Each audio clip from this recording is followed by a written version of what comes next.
Dear students, Assalamu alaikum.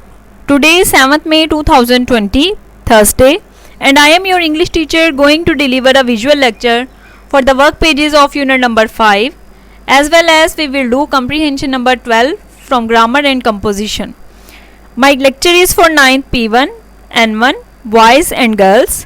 Dear students, hope you are fine. If you have any problem and queries about the previous lectures, you may ask.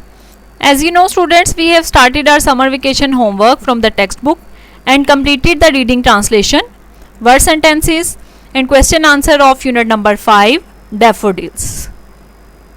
The poem Daffodils is a tribute to nature and its manifestation to all its glory, which has been written by William Wordsworth, who is a true worshipper and ardent lover of nature. Today we will do work pages of unit number 5. First of all, open your books at page 56 and hold your pen or pencils. बेटा आपका 56 topic है आपका connotation. Connotation जो है इसकी पहले definition देख लें. Connotation means the attitude and feeling associated with the word as opposed to its literal meaning. Connotation का मतलब होता है कि वो मफहूम, यानी कि जैसे लिटरल मीनिंग होता है आपका वो मतलब वो मफहूम लफ्ज़ का जो कि डिक्शनरी से आप देखते हैं. जैसे कोई भी वर्ड है, जैसे सॉलिट्यूड है, अगर आप इसको डिक्शनरी में देखते हैं इसका उर्दू मतलब, तो इसको हम कहेंगे लिटरल मीनिंग. ठीक है. और कॉनोटेशन जो है वो रवैया या वो एहसास है जो कि उस लफ्ज़ से मुंसलिक होता है, उस लफ्ज़ से जुड़ा हुआ होता है. जैसे दो वर्ड्स हैं, ये सॉलिट्यूड है और लोनली है. इन दोनों लफ्ज़ों को अगर हम डिक्शनरी में देखते हैं तो इन दोनों का मतलब ही क्या होगा? तन्हाई. ठीक है. लेकिन अगर हम इन कॉनोटेशन के अकॉर्डिंगली इसे देखते हैं तो इसका जो अशारी या ताबीरी मफहूम है वो इसके रवैये से या एहसास से रिलेटेड है. जैसा कि सॉलिट्यूड हमने पहले भी डिस्कस किया था पोएम को पढ़ते हुए कि वो तन्हाई है जो कि खुशगवार हो, और लोनली जो है वो तन्हाई है, वो तन्हा होना है जो कि आप जिसमें अच्छा महसूस ना करें, यानी जिसमें आप अपने आप को लोनली फील करें, तन्हा महसूस करें, अकेला, कोई आपके आसपास या कोई आपके साथ ना हो. ठीक है. यानी वो रवैया या वो एहसास जो कि उस लफ्ज़ से जुड़ा हुआ है उसे हम कॉनोटेशन कहते हैं. कॉनोटेशन जो है वो पॉजिटिव भी है और नेगेटिव भी है. जैसे जो खुशगवार तन्हाई है वो पॉजिटिव कॉनोटेशन है और लोनली जो है वो नेगेटिव कॉनोटेशन है. ठीक है. ये आपको कुछ वर्ड्स मज़ीद दिए हुए हैं जिसको आपने स्पेसिफाई करना है कि ये पॉजिटिव कॉनोटेशन है या नेगेटिव कॉनोटेशन है. ठीक है. फर्स्ट वर्ड है आपका गेज और स्टेयर. ठीक है. ये पेयर है आपका गेज और स्टेयर. इसमें गेज का मतलब भी देखना है, स्टेयर का मतलब भी देखना है. लेकिन गेज का मतलब है किसी भी चीज़ को नज़र जमा के देर तक देखना. स्टेयर का मतलब है देर तक देखना लेकिन घूरने के अंदाज में, किसी चीज़ को जब हम घूर रहे होते हैं. ठीक है. तो आपने इसके सामने जो है वो पॉजिटिव कॉनोटेशन है तो पॉजिटिव लिख दें अपनी जो है वो बुक के ऊपर, टेक्स्ट बुक पे. अगर जो है वो स्टेयर जो है उसके सामने जो है वो आप नेगेटिव कॉनोटेशन लिख दें. पी या P for positive, N for negative भी लिख सकते हैं, यानी पी और एन लिख सकते हैं अपने याद रखने के लिए. ठीक है. तो उसके बाद है शाइन एंड ग्लेयर. शाइन और ग्लेयर दोनों का मतलब ही चमकना होता है. ठीक है. जिसमें शाइन जो है आपकी पॉजिटिव कॉनोटेशन में आ जाती है और ग्लेयर जो है वो आपकी नेगेटिव कॉनोटेशन में आ जाती है. फिर उसके बाद है होर्ड और कलेक्ट. होर्ड का मतलब जो है वो जिस तरह से शाइन का मतलब चमकना, लेकिन वो चमक है जो कि आंखों को अच्छी लगती है. ग्लेयर का मतलब वो चमक जो कि आंखों को चुंदिया दे. ठीक है. आंखों को चुभे, वो चमक होती है. इसी तरह से होर्ड और कलेक्ट जो कि जमा करना या ज़ख़ीरा अंदोज़ी करना है, तो होर्ड का मतलब जो है वो नेगेटिव कॉनोटेशन है ये जमा करने की, और कलेक्ट जो है वो आपका पॉजिटिव कॉनोटेशन में आ जाता है. जमा करना जैसे आप देखते हैं कि गोदामों में जब किसी भी चीज़ की, जैसे गंदम है या चीनी है, गोदामों में स्टॉक कर लेते हैं शॉपकीपर्स या जो भी होते हैं ज़िम्मेदार वगैरह. और जब इसको जब ज़ाहिर सी बात है जब गोदामों में जमा कर लेनी है या कहीं भी स्टोर कर लेनी है तो मार्केट में उसकी शॉर्टेज हो जाती है. ठीक है. और जब शॉर्टेज हो जाती है तो वो चीज़ महंगी बिकती है. तो फिर अब वो अपने गोदाम से निकाल के इसको मार्केट में लाते हैं महंगे दामों बेचने के लिए। इस तरह से किसी चीज़ को जमा करना क्या कहलाता है? होर्ड, होर्डिंग बोलते हैं ज़ख़ीरा अंदोज़ी को, ठीक है, जो कि एक क्राइम है। और कलेक्ट का मतलब होता है जमा करना, वैसे शौक से कोई चीज़ जमा करना, ठीक है, या वैसे ही जमा करना हॉबी के तौर पे, ठीक है। तो होर्ड जो है वो क्या है? ज़ख़ीरा अंदोज़ी, और कलेक्ट क्या है? हमारा जमा करना किसी भी चीज़ को, ठीक हो गया। तो ये आपने हर एक के आगे पॉजिटिव और नेगेटिव अपनी टेक्स्ट बुक में लिख लेना है। अच्छा जी, उसके बाद आपको पेज 56 पे ही इस एक्टिविटी के नीचे जो है use the word given in activity C in sentences of your own, ये आपको एक क्वेश्चन जो है एक्टिविटी नज़र आ रही होगी, ये आप क्रॉस कर दें, ठीक है। ये आपके पेपर में जो एनुअल पेपर है उसमें नहीं आते, इसलिए इम्पॉर्टेंट नहीं है। उसके बाद पेज नंबर 56 पे ही एक ग्रामर की एक्टिविटीज़ हमारी शुरू हो रही हैं। एक्टिविटी है आपकी बेटा कलेक्टिव नाउन। कलेक्टिव नाउन आपने नाउन की काइंड्स में पढ़ा है, इसके बारे में डेफिनेशन पहले इसकी देख लें, फिर मैं आपको इसके बारे में समझाती हूँ। क्या singular noun such as committee और team that refers to a group of people, animal और thing is called collective noun. यानी कि लोगों का, ठीक है, या जानवरों का, चीज़ों का, किसी भी चीज़ का जो एक ग्रुप है, लाइक एक जैसी चीज़ों का ग्रुप। जैसे अगर जो है टीम है तो वो प्लेयर्स का जो है वो ग्रुप है, ठीक है, खिलाड़ियों का ग्रोह है एक। अगर जो है वो क्लास है, क्लास से हम मुखातिब होते हैं तो वो क्या है? स्टूडेंट्स का एक ग्रुप है। अगर आर्मी हम कहते हैं तो आर्मी सोल्जर्स का एक ग्रुप है, ठीक है। तो एक जैसी चीज़ों का जो ग्रुप है, या एक जैसे जानवरों का, चीज़ों का, अशखास का जो ग्रुप है, उसको जब हम सिंगुलर लेंगे, सिंगुलर नाउन कंसीडर करेंगे, तो तब हम उसे क्या कहेंगे? कलेक्टिव नाउन, मजमुई, ठीक है। यानी मजमुआ होगा जब किसी चीज़ का, तो उसे हम कहेंगे मजमुई नाउन, ठीक हो गया। For example, crowd in this poem refers to a collection और a large number of daffodils. जैसे कि क्राउड जो है, हजूम जो है, वो पोएम में डैफोडिल्स की ज़्यादा तादाद को जाहिर करता है। या लोगों का एक जगह पे इकट्ठा होना जो है, उसको भी हम क्या कहते हैं?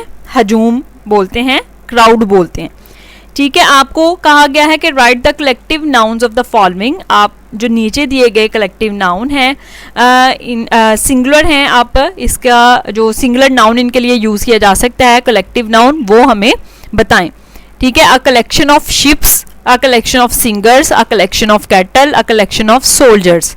अ कलेक्शन ऑफ शिप्स यानी बहरी जहाज जो होते हैं पानी में चलने वाले, उनका जो एक ग्रुप है, उनकी जो कलेक्शन है वो क्या कहलाएगी? इसके ऊपर आप अपनी बुक के ऊपर ही लिख लें लेड पेंसिल या पेन से।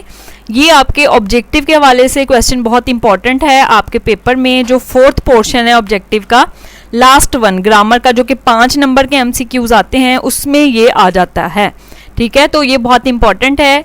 इसी के ऊपर आप अपनी बुक के ऊपर जो इमेज मैंने शेयर किया है, यहीं पे आप इसको लिख लें, ठीक है। अ कलेक्शन ऑफ शिप्स कहलाता है फ्लीट, FLEET, फ्लीट, ठीक है, बेड़ा जिसे बोलते हैं।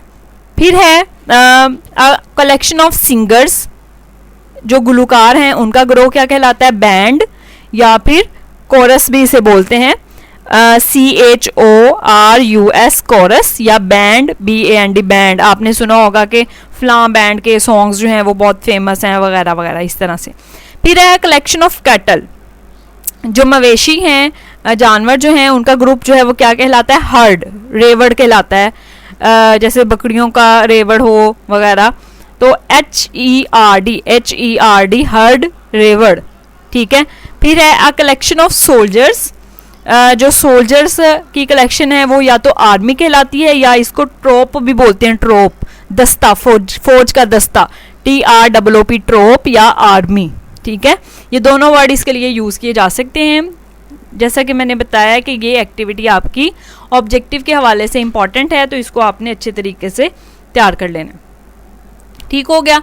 इसके बाद बेटा आप जो है वो पेज नंबर 57 पे आ जाएं। आप पेज नंबर 57 पे एक एक्टिविटी B नज़र आ रही है आपको, underline preposition of place in the poem. इसको आप क्रॉस कर दें, पेपर में ये इस तरह से नहीं आता। अगर आप अपने तौर पर जो है वो इसको सिर्फ क्रिएटिविटी के तौर पे करना चाह रहे हैं, प्रेपोजिशन ढूंढना चाह रहे हैं पोएम में से, तो ढूंढ सकते हैं, लेकिन पेपर में नहीं आती, इसलिए इसको क्रॉस कर दें। फिर activity use the following propositions in sentences of your own. ठीक है, सेंटेंस मेकिंग की एक्टिविटी है जो हम कर चुके हैं। वर्ड सेंटेंसेस, इसको टिक कर लें। ठीक है, आपको याद हो आपने इसको तैयार करना है पेपर में। फिर है आपको एक ब्लॉक नज़र आ रहा कंजंक्शन का। ठीक है, कंजंक्शन के बारे में जो है वो पार्ट्स ऑफ स्पीच हैं, हमने P1 पढ़ा हुआ है क्लास में। ठीक है, N1 ने नहीं पार्ट्स ऑफ स्पीच किए। इसी तरह चैप्टर के दौरान जैसे जैसे ये आते जाएंगे आपको मैं साथ साथ करवाती जाऊंगी। ब्रीफली इसको हम डिस्कस कर लेते हैं। ठीक है, इसकी काइंड्स हैं, इसकी जो फंक्शंस हैं, फिर एग्जांपल्स हैं, इनको हम डिस्कस करते हैं अभी। कंजंक्शंस जिसे कि हरूफे अत्फ कहते हैं उर्दू में, सिंपल से इसकी डेफिनेशन है conjunctions join words and sentences. Conjunctions जो हैं वो पार्ट ऑफ स्पीच है, वो वर्ड है जो कि अल्फाज को आपस में मिलाता है, जुमलों को आपस में मिलाता है या फ्रेजेस को आपस में मिलाता है। ठीक है, जैसे कि फॉर एग्जांपल हम कहते हैं कि I like apples and bananas, मुझे एप्पल्स सेब और केले पसंद हैं। एंड का वर्ड यहाँ पे क्या रोल प्ले कर रहा है, कौन सा फंक्शन है इसका, कंजंक्शंस का। ठीक हो गया, जैसे हम कहते हैं कि I could not come to school because I was ill. Because ये दो sentences, I could not come to school और बिकॉज आई वॉज इल, इन दोनों सेंटेंसेस को आपस में मिला रहा है बिकॉज का लफ्ज। ठीक है, तो ये बिकॉज क्या होगा, कंजंक्शन। ठीक हो गया, ये इसकी दो सिंपल सी एग्जांपल्स थी जो कि हम रूटीन में इस तरह के सेंटेंसेस इस्तेमाल करते हैं। There are two kinds of conjunctions, conjunctions की आगे टू टाइप्स हैं जो कि आपके साथ यहाँ पे इमेज में शेयर की हैं। Coordinating conjunctions and subordinating conjunctions. Coordinating लफ्ज जैसा कि उससे समझ आ रही है आपको, कोऑर्डिनेट करना होता है इश्तराक करना, एक जैसी चीज़ों का कोऑर्डिनेट करना। ठीक है, और सबऑर्डिनेट का मतलब होता है मातहत। सबऑर्डिनेटिंग कंजंक्शंस, कोऑर्डिनेटिंग कंजंक्शंस का फंक्शन देखें कि ये कंजंक्शंस जो हैं वो सेंटेंसेस को इक्वल रैंक पे आपस में मिलाते हैं। और सबऑर्डिनेटिंग कंजंक्शंस जो हैं वो ऐसे सेंटेंसेस को आपस में मिलाते हैं जिनमें से एक सेंटेंस दूसरे पे डिपेंड कर रहा होता है, यानी कि एक सेंटेंस जो है वो इंडिपेंडेंट क्लॉज है और दूसरा डिपेंडेंट है। ठीक है, इस तरह के जो सेंटेंसेस हैं वहाँ पे हमने क्या यूज़ करना है, सबऑर्डिनेटिंग कंजंक्शंस।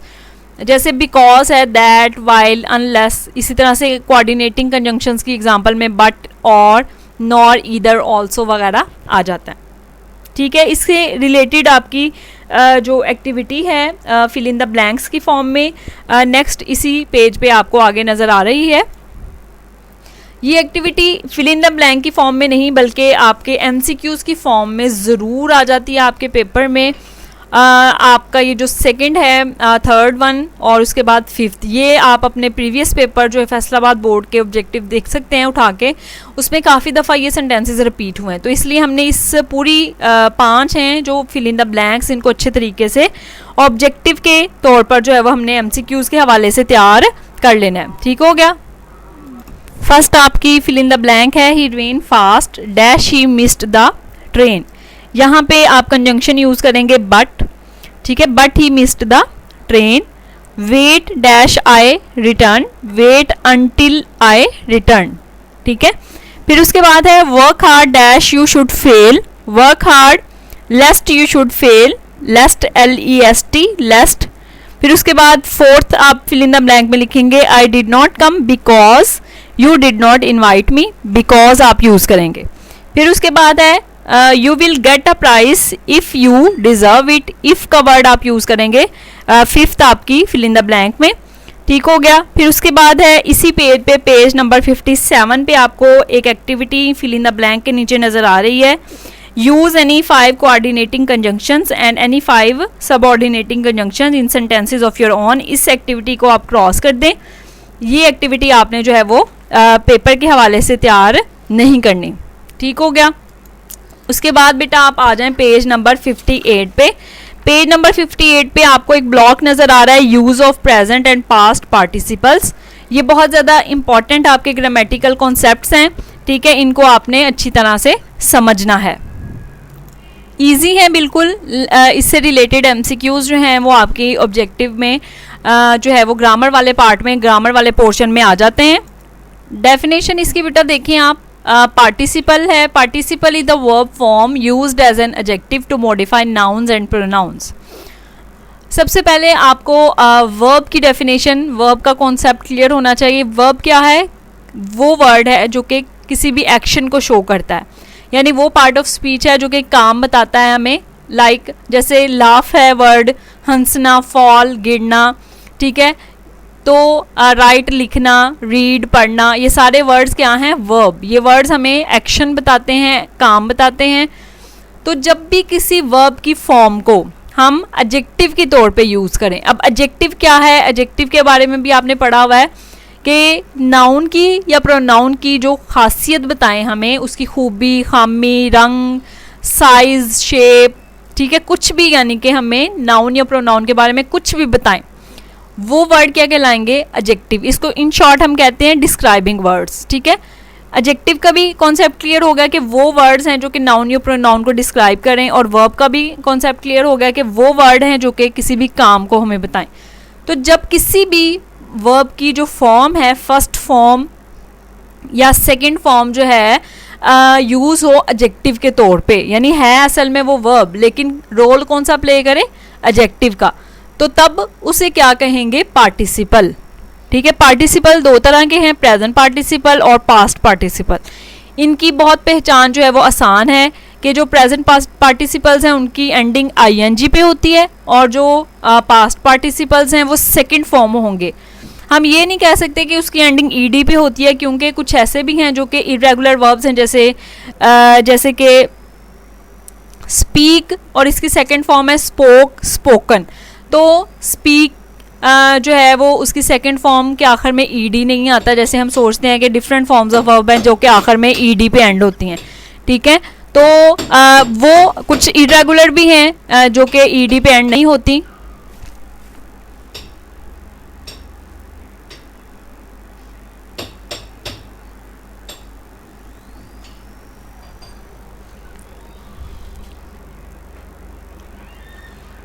इसलिए हम जो है वो ये कहेंगे कि जब भी कोई सेकंड फॉर्म वर्ब की जो है वो एडजेक्टिव के तौर पे काम करेगी तो वो क्या कहलाएगी? Past participle. और आईएनजी वाली फॉर्म, फर्स्ट फॉर्म जो है जब एडजेक्टिव का रोल प्ले करेगी तो वो प्रेजेंट पार्टिसिपल कहलाएगी।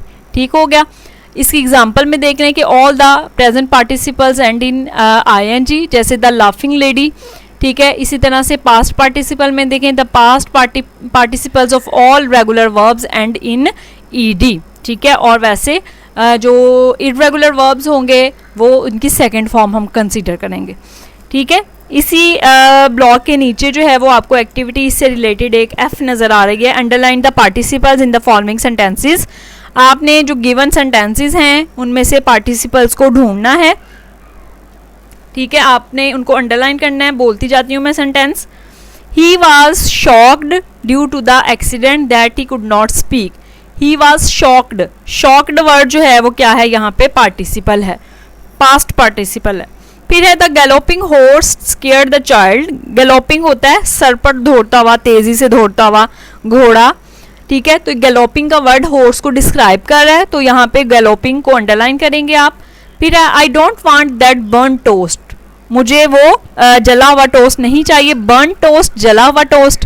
टोस्ट को वर्ड को डिस्क्राइब कर रहा है, बर्न का वर्ड, बर्न को आप अंडरलाइन करें। Don't be frightened, that dog does not bite.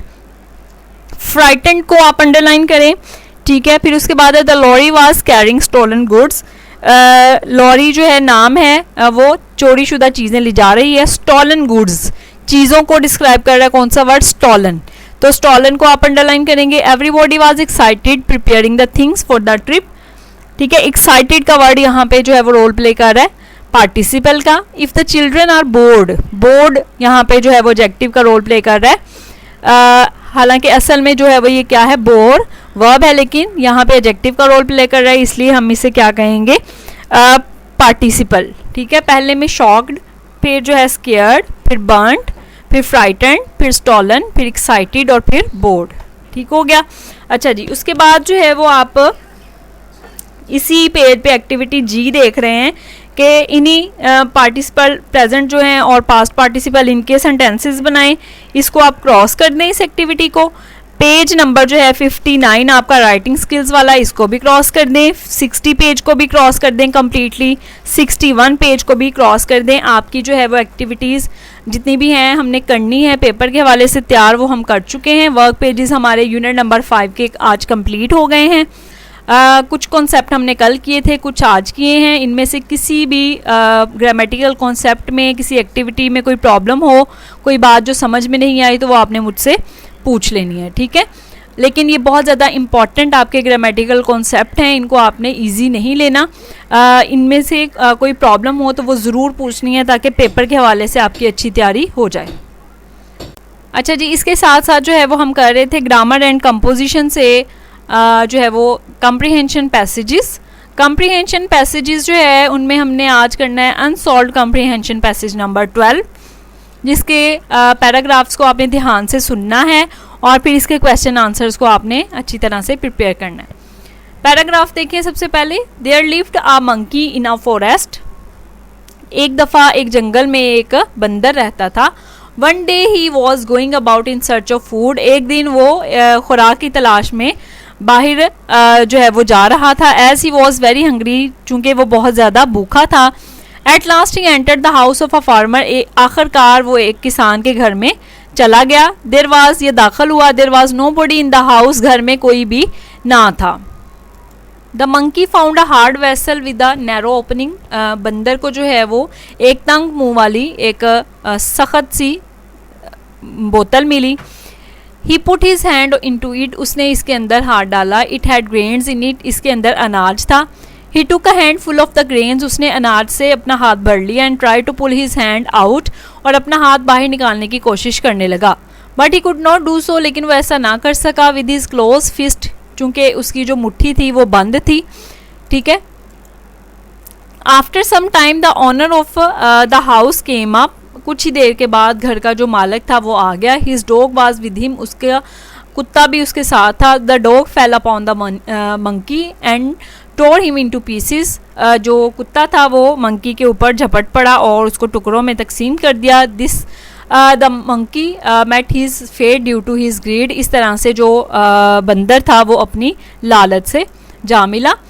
आपके क्वेश्चंस जो हैं, क्वेश्चन नंबर 1 देखें। Where did the monkey live, बंदर जो है वो कहाँ रहता था। The monkey lived in a forest, monkey जो है वो एक जंगल में रहता था। Why did he enter the house of a farmer, वो किसान के घर में क्यों दाखिल हुआ। He enter the house of a farmer in search of food, वो खुराक की तलाश में किसान के घर में दाखिल हुआ।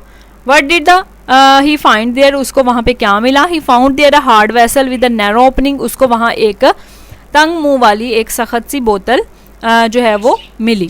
ज़रूफ कहते हैं इसे, ठीक है। क्वेश्चन नंबर 4 देखें। What was in the vessel, उसके अंदर क्या था। Vessel had grains in it, vessel में जो है वो अनाज था। What did the monkey do, question number 5 है आपका। The monkey put his hand into the vessel, उसको जो है वो मंकी को उसके अंदर उसने अपना हाथ जो है वो उसके अंदर डाला। Why could he could not pull his hand out of the vessel, वो अपना हाथ जो है वो वापस क्यों ना निकाल सका। He could not pull his hand out of the vessel, वो जो है वो अपना हाथ वापस नहीं निकाल सका था। Because his fist was closed, क्योंकि उसकी मुट्ठी जो है वो बंद थी और उसकी ओपनिंग जो है वो नैरो थी। क्वेश्चन नंबर 7 देखें। How did the monkey meet his fate, वो अपनी किस्मत से कैसे जा मिला। The dog of the owner fell upon the monkey, वो उसके ऊपर झपट पड़ा। And tore him into pieces, और उसको टुकड़ों में तकसीम कर दिया। ये थे क्वेश्चंस आपके 7 आपके इस कम्प्रीहेंशन पैसेज नंबर 12 से, जिसको आपने अच्छी तरह से तैयार कर लेना है। डायरी बेटा आपने अपनी डायरी में नोट डाउन कर लेनी है, या फिर जो है अपने नोटबुक या रजिस्टर की बैक साइड पे लिख लेनी है, ताकि आपको टेस्ट का सिलेबस याद रहे। इसके साथ साथ मैंने जैसे कि कल भी आपको बताया था कि आपने जो टेस्ट नंबर आपका 8 है उसमें आपने जो MCQs हैं उनकी तैयारी ग्रामर MCQs के हवाले से भी ज़रूर करनी है, ठीक है। आज हमने जो कॉन्सेप्ट्स किए हैं, जो कल कॉन्सेप्ट किए थे वर्क पेजेस करते हुए यूनिट नंबर 5 के, उनको आपने ऑब्जेक्टिव के तौर पे तैयार करना है। आपके टेस्ट में मैं शामिल करूँगी जो है वो, ताकि आपको ये बात इसलिए बता रही हूँ ताकि आपको ये ना लगे कि ये कोई अनसीन जो है वो MCQs आ गए हैं, ये हमें पहले से बताया नहीं था, ठीक है। वो खुद से मैं बनाऊँगी ताकि आपकी प्रैक्टिस हो जाए। आज हमने टेक्स्ट बुक से जो काम किया है उनमें से कुछ भी लिखने वाला नहीं है, ठीक है, वो सारा आपने बुक पे साथ साथ लेक्चर सुनते हुए कर लिया होगा। आपने जो है वो इसको अच्छी तरह से तैयार कर लेना है, यही आपकी टेक्स्ट बुक की डायरी है। फिर कंप्रीहेंशन पैसेज नंबर 12 के सिर्फ आंसर क्वेश्चन जो है वो लिखने वाले थे, उसको आपने अच्छी तरह से लिखने ले। लेक्चर में कोई प्रॉब्लम है, कोई बात जो समझ में नहीं आई तो वो आपने मुझसे पूछ लेनी है। Thank you so much students. If you have any problem in queries you may ask in comments. अल्लाह ताला आप सबको अपनी हिफ्ज़-ओ-मान में रखे।